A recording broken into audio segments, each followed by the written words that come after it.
এবারের শীত আসতে না আসতেই ক্যাট ফ্লুর প্রাদুর্ভাব এমনভাবে হয়েছে যে আমার বাসায় গত 3-4 দিনে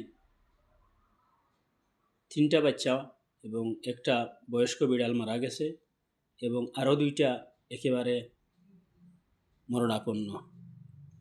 তো আপনারা যাদের বাসায় বিড়াল আছে, এই ক্যাট ফ্লুর মহামারী থেকে ওদেরকে বাঁচানোর জন্য ডাক্তারের পরামর্শ নেবেন এবং ভেটের চিকিৎসা নেবেন এবং সময় মতো টিকা দিবেন।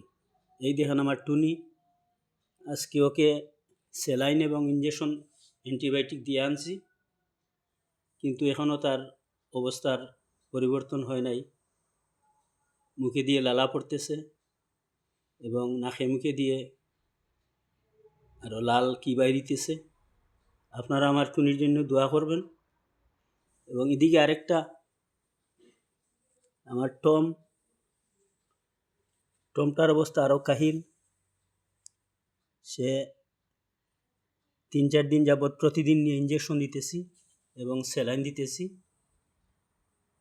তো ওদেরকে চিকিৎসার উপর বাঁচিয়ে রাখতেছি। আর ওদের সাথের আরও 3টা অলরেডি আমাদের ছেড়ে চলে গেছে। খুবই মর্মাহত।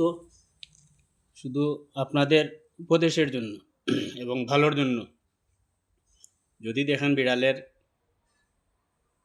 খাওয়া দাওয়া বন্ধ করে দিছে এবং শরীর গরম এবং বমি করতেছে, তাহলে সাথে সাথে ভেটের সাথে যোগাযোগ করে